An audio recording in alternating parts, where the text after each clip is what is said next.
नमस्कार, मैं आशीष कुमार आपका एकेडमिक क्लासेस में स्वागत करता हूं। आज हम लोग इस वीडियो में UP TET and C TET से इम्पोर्टेंट प्रश्नों की चर्चा करेंगे। तो आइए देखते हैं पहला क्वेश्चन क्या है। पहला क्वेश्चन है, प्रेरणाकार ड्राइव न्यूनीकरण सिद्धांत किसके द्वारा दिया गया है। तो ऑप्शन पहला है हल, दूसरा मास्लो, तीसरा एनकिंसन, चौथा रिचर्डसन। तो इसका सही जवाब है ऑप्शन ए। क्या? ऑप्शन ए क्लर्क हल। कौन थे? क्लर्क हल। इनका पूरा नाम है क्लर्क हल। तो इन्होंने कब दिया था? 1943 में दिया था। कब दिया था? 1943 में। तो आइए बढ़ते हैं अगले क्वेश्चन की ओर। अगला क्वेश्चन है, बेसल आयु का संबंध किसके मापन से है। बेसल आयु का संबंध किसके मापन से है। तो ऑप्शन है ब्याज, दूसरा इंटेलिजेंट, तीसरा योग्यता, चौथा रवैया। तो इसका सही जवाब क्या है? इंटेलिजेंट। क्या है? इंटेलिजेंस। इंटेलिजेंट। तो अगले क्वेश्चन की ओर बढ़ते हैं। अगला क्वेश्चन क्या है? अगला क्वेश्चन है,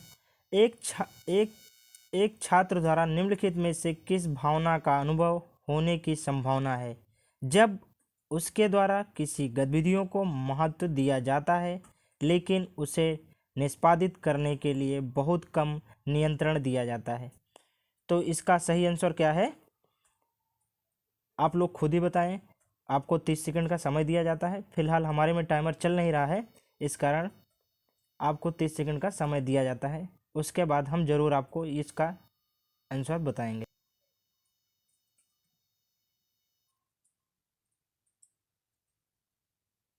आइए देखते हैं आंसर क्या है इसका। Option B. ऑप्शन बी शर्मिंदगी। क्या है? शर्मिंदगी।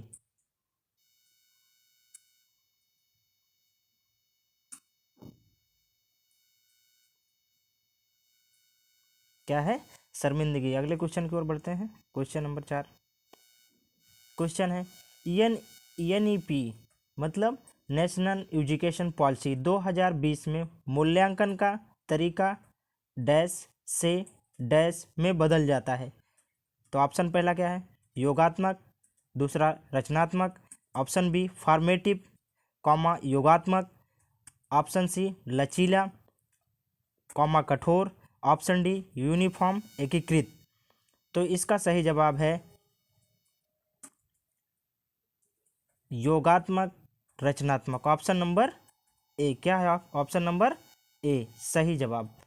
अगले क्वेश्चन की ओर बढ़ते हैं। क्वेश्चन नंबर 5वां, जानवी अपने परिवार के सदस्यों और माता पिता की मनोदशा को उनके चेहरे के भावों से आसानी से समझ सकती है। किस प्रकार की बुद्धि है? तो ऑप्शन पहला है पारस्परिक, दूसरा इंटरापर्सनल, ऑप्शन सी प्राकृतिक, ऑप्शन डी स्थानिक।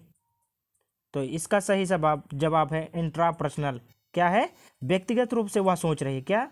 थिंकिंग उसकी कैसी है? व्यक्तिगत रूप से है, तभी वो अपने मनोदशा को अपने चेहरे से भाव से आसानी से प्रकट कर दे रही है। तो इसका सही जवाब क्या है? Option B. Option B is right answer. अगले क्वेश्चन की ओर बढ़ते हैं। क्वेश्चन नंबर 6, दृष्टिबाधित छात्रों को किस प्रकार की सामग्री की सहायता से पढ़ाना चाहिए। Option A audio tape, option B chart, option C black board, option D आरेख। अब आप समझ सकते हैं कि एक दृष्टिबाधित छात्र मतलब जिसको हम वर्चुअल भाषा में ऐसे ही गांव की लैंग्वेज में अगर हम बात करें तो उसको दृष्टिबाधित या कुछ भी कह सकते हैं या अंधा कह सकते हैं। तो इसका सही आंसर क्या है? Option number A. क्या है? Option number A audio tape. यदि अब आप खुद अपने ही बेसिक मस्तिष्क से सोचें तो अगर एक अंधे व्यक्ति की बात की जाए तो उसको दिखाई तो देगा नहीं, जाहिर सी बात है सुनाई तो देगा। तो हम उसको पढ़ा कैसे सकते हैं? ऑडियो टेप के माध्यम से। तो अगला क्वेश्चन देखते हैं। क्वेश्चन नंबर 7 क्या है? ऐसी स्थिति में जब परिणाम अनिश्चित होता है लेकिन असफलता पर ध्यान केंद्रित करते हैं तो बच्चों को अनुभव होने की संभावना क्या होती है? ऑप्शन ए क्या है? शर्मिंदगी। ऑप्शन बी बोरियत। ऑप्शन सी गुस्सा। ऑप्शन डी चिंता। तो इसका सही जवाब है बोरियत फील होती है। क्या फील होती है? बोरियत। Option B is right answer. अगले क्वेश्चन की ओर बढ़ते हैं। Question number 8। व्यवसाय की अवधारणा को पढ़ाते समय मोनिका और गैर पारंपरिक भूमिकाओं में पुरुषों और महिलाओं दोनों के फ्लैश कार्ड दिखाए। यह रणनीति निम्नलिखित में मदद करेगी। ऑप्शन ए लैंगिक रूढ़ियों को बढ़ावा देना। ऑप्शन बी लिंग रूढ़वादिता लचीलेपन को बढ़ावा देना। मॉडलिंग लिंगानुपात। मॉडलिंग लिंग टाइप। ऑप्शन नंबर डी था। तो इसका सही जवाब है मॉडलिंग। ऑप्शन सी मॉडलिंग पदानुक्रमण। अगला क्वेश्चन क्या है? Question number 9। आंख और बालों के रंग भौतिक लक्षण हैं। क्या? ऑप्शन नंबर ए आनुवांशिक वंशागत। ऑप्शन बी पर्यावरण केवल। ऑप्शन सी आनुवांशिकता और पर्यावरण। ऑप्शन डी अनुभव। तो इसका सही जवाब है आनुवांशिकता और पर्यावरण। क्या है? आनुवांशिकता और पर्यावरण। Option number C. ये अब आपको पता होना चाहिए कि कलर, अब जैसे कि अदर कंट्री के लोग, जैसे तो हमने बात की दक्षिण अफ्रीका की, यहाँ की अब क्लाइमेट के अनुसार देखा जाए तो यहाँ पर डार्क लोग, और अमेरिका के क्लाइमेट के अकॉर्डिंग अब देखा जाए तो वहाँ पर गोरे लोग होते हैं। तो इसका ऑप्शन नंबर सी था, सही था। अब अगले क्वेश्चन की ओर बढ़ते हैं। क्वेश्चन नंबर अगला क्या है? समीपस्थ विकास का क्षेत्र किसके द्वारा दिया गया है? बहुत इंपॉर्टेंट क्वेश्चन है, ये परीक्षाओं में बार बार पूछे जाते हैं। तो इसका पहला ऑप्शन क्या दिया गया है? प्याजे। Option B Bruner. Option C Kohlberg. Option D लेन वास्की। तो इसका सही जवाब ऑप्शन नंबर डी है। क्या है? Option number D. लोवे वायवास्की ने, इन्होंने अपने जीवन काल के जो अंतिम समय थे, इस समय में इस विकास के बारे में अध्ययन किया, लेकिन यह अभी भी वो पूर्ण रूप से ज़्यादा विकसित नहीं हुआ था। तो सिर्फ समीपस्थ विकास का क्षेत्र दर्शा दिया गया था, बट बाकी उस पर पूर्ण रूप से कार्यरत नहीं हुए थे और विकास में अभी भी बाधाएं हैं। क्वेश्चन नंबर अगला क्या है? यदि कोई बच्चा किसी गतिविधि में रुचि रखता है लेकिन ज़्यादा शामिल नहीं होता तो बच्चा क्या करेगा उस स्थिति में? तो ऑप्शन ए है रचनात्मक। ऑप्शन बी बोरियत। ऑप्शन सी शर्म। ऑप्शन डी इनमें से कोई नहीं। तो इसका सही जवाब है बोरियत। अब यहाँ पे आती है रचनात्मक यानी क्रिएटिविटी। अगर क्रिएटिविटी की बात करें तो जब जाहिर सी बात है अच्छा बच्चा रुचि रख रहा है और शामिल भी ना हो तो ऐसा हो नहीं सकता, क्योंकि क्रिएटिविटी का वहाँ पे कोई आंसर ही नहीं बनता। और शर्म की बात करें, जब कह रहा है कि लेकिन ज़्यादा शामिल नहीं होता, इसका मतलब बच्चा शामिल हुआ। अगर शर्म होती तो कभी ना शामिल होता। और सही बात है, जब बोरियत ही इसका सही जवाब आंसर होगा। अगले क्वेश्चन की ओर बढ़ते हैं। क्वेश्चन नंबर 12 क्या है? कौन सा जानवर अलग अलग आवाज़ सुनने के लिए कान हिला सकता है? ऑप्शन ए कुत्ता। Option B sloth. Option C tiger. Option D लंगूर। इसका सही जवाब है ऑप्शन ए। ऑप्शन ए क्या? कुत्ता। अब एक चीज़ आया है कि स्लॉथ के बारे में आप लोग सभी लोग जानते होंगे, क्योंकि स्लॉथ के बारे में क्वेश्चन बार बार पूछे जाते हैं। स्लॉथ एक ऐसा जानवर है, क्या है? एक ऐसा जानवर है जो अपनी जीवन काल में अत्यधिक सोता है। क्या करता है? अत्यधिक सोता है। और ये बहुत ही आलसी होता है। ये दक्षिण में पाया जाता है, दक्षिण भारत में, दक्षिण अफ्रीका में पाया जाता है। और इसके डिटेल के लिए हम आपको अगले वीडियो में प्रोवाइड करवाएंगे। इसका एक पूरा लेसन ही रहेगा जिससे आपको आसानी से समझ में आ जाएगा। अब बढ़ते हैं अगले क्वेश्चन की ओर। क्वेश्चन क्या है?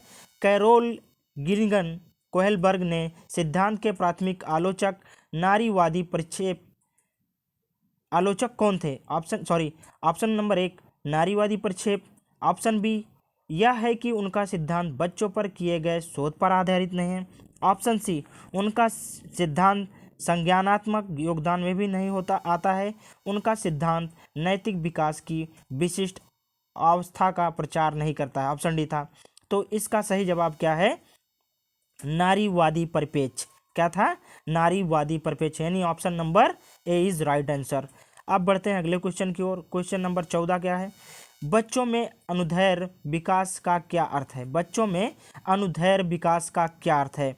तो पहला ऑप्शन क्या है? Cephalocaudal, option B proximodistal, option C pattern में एकरूपता, ऑप्शन डी विकास में सततता। तो इसका सही जवाब क्या है? ऑप्शन नंबर डी विकास में सततता। अब बढ़ते हैं अगले क्वेश्चन की ओर। क्वेश्चन नंबर 15, छात्र में महत्वपूर्ण सोच कौशल को जागरूक करने में सहायक क्या होता है? ऑप्शन नंबर ए स्मरण आधारित लघु प्रश्न, ऑप्शन नंबर बी एक शब्द, ऑप्शन नंबर सी बहुविकल्पीय, ऑप्शन नंबर डी प्रासंगिक प्रतिबिंब आधारित प्रश्न। तो इसका सही उत्तर क्या होगा? प्रासंगिक प्रतिबिंब आधारित प्रश्न। जाहिर सी बात है, अगर ये स्टूडेंट के कौशल विकास का जागरूक करना है तो उसके प्रासंगिक प्रतिबिंब पर आधारित प्रश्न रिलीज किए जाएं, जिससे कि वह जागरूकता में अच्छी पकड़ हो सके और जागरूक भी हो सके और उस बेस में भी कार्य अच्छे तरीके से कर सके। अब बढ़ते हैं अगले क्वेश्चन की ओर। क्वेश्चन नंबर 16 क्या कहता है? निम्नलिखित में कौन समस्या समाधान कौशल में बाधा डालता है? ऑप्शन नंबर ए उपमाओं का उपयोग, ऑप्शन नंबर बी कारण प्रभाव संबंध स्थापित करना, ऑप्शन नंबर सी कार्यात्मक स्थिरता, ऑप्शन नंबर डी अंत विश्लेषण का अर्थ। तो इसका सही जवाब है कार्यात्मक स्थिरता। क्या? कार्यात्मक स्थिरता। अगले क्वेश्चन की ओर बढ़ते हैं। क्वेश्चन क्या है? रीना बिना इशारा किए अपनी बड़ी बहन की कहानी की किताब पढ़ती है, तो वह है ऑप्शन नंबर ए बाह्य रूप से प्रेरित, ऑप्शन नंबर बी आंतरिक रूप से प्रेरित, ऑप्शन नंबर सी इनमें से कोई नहीं, ऑप्शन नंबर डी इनमें से दोनों।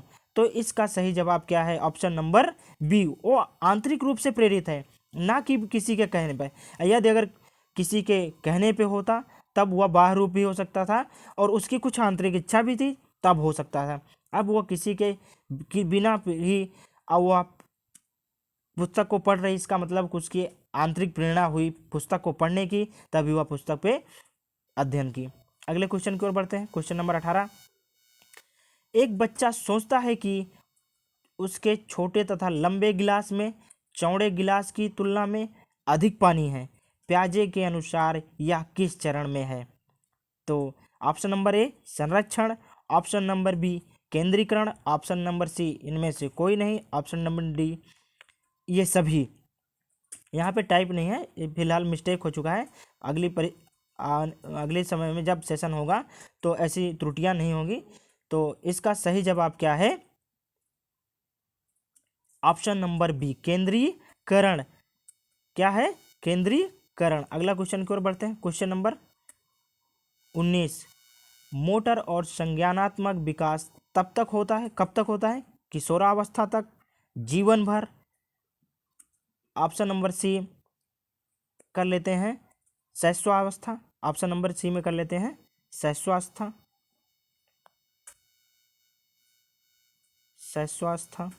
अभी मार्कर ना होने के कारण दिक्कतें आ रही हैं। ऑप्शन नंबर डी इनमें से कोई नहीं। तो इसका सही जवाब क्या है? ऑप्शन नंबर एक किशोरा अवस्था। क्या है? किशोरा अवस्था। अब अगले क्वेश्चन की ओर बढ़ते हैं। क्वेश्चन नंबर 20, यदि सीमा परीक्षा पास कर लेती है तो वह अपने माता पिता को गौरवान्वित करेगी, किस चरण में आएगी? ऑप्शन नंबर ए अच्छी लड़की तथा लड़का, ऑप्शन नंबर बी सजा आज्ञाकारी, ऑप्शन नंबर सी कानून और व्यवस्था, ऑप्शन नंबर डी पारस्परिक विनिमय। तो आपको हम बता दें कि यदि आप ही मान लो एक एग्ज़ाम की तैयारी कर रहे हो और एग्ज़ाम बार बार बीट नहीं कर पा रहे हो और परीक्षा फेल होते जा रहे हैं, तो इस पे आपकी एज चली जाती है। तो आपके माता पिता, साधारण शब्दों में समझिएगा कि आपके अगर माता पिता आपको किस प्रकार की फीलिंग रखते हैं, तो जाहिर सी बात है ऑप्शन नंबर ए क्या कह रहा है, अच्छी लड़की अच्छा लड़का। ऐसा तो हो नहीं सकता क्योंकि हमने उस चरण को क्रॉस नहीं किया है, इसलिए हम अच्छे लड़के और लड़कियों की श्रेणी में नहीं आ सकते। सजा आज्ञाकारी, ऐसा भी नहीं हो सकता क्योंकि क्या बच्चा एग्जाम बीट नहीं किया या सफलता की ओर नहीं गया तो उसे सजा दी जाए, ऐसा कुछ नहीं है। इसका मतलब ऑप्शन सेकंड भी रॉन्ग हो गया। अब देखते हैं ऑप्शन नंबर थर्ड क्या कहता है, कानून और व्यवस्था। ऐसा कोई नियम और कानून नहीं है कि अब वो पढ़ेगा नहीं आगे कुछ करेगा नहीं, ऐसा कुछ नहीं है। ऑप्शन नंबर डी क्या कह रहा है, पारस्परिक विनिमय। सही बात है, यदि आयु सीमा के आप पास कर लिया है तो उसका पारस्परिक विनिमय जो है वो मेंटेन है, जिसको म्यूचुअल एक्सचेंज कहते हैं। तो इसका सही आंसर क्या है, ऑप्शन नंबर डी पारस्परिक विनिमय। बढ़ते हैं, अब यहीं पे हमारा सेशन समाप्त होता है। आज हम लोगों ने 20 क्वेश्चन किए हैं।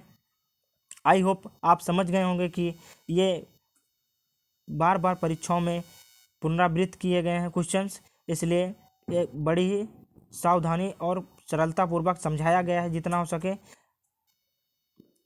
और हम बेस्ट विशेष करते हैं कि आगामी परीक्षाएं जो हैं यूपी टेट की, वो सभी शिक्षार्थियों के लिए यानी कि स्टूडेंट्स के लिए ढेर सारी सफलताएं की आपार परिक्रमा के साथ हम आज अपने सेशन को यहीं समाप्त करते हैं। धन्यवाद।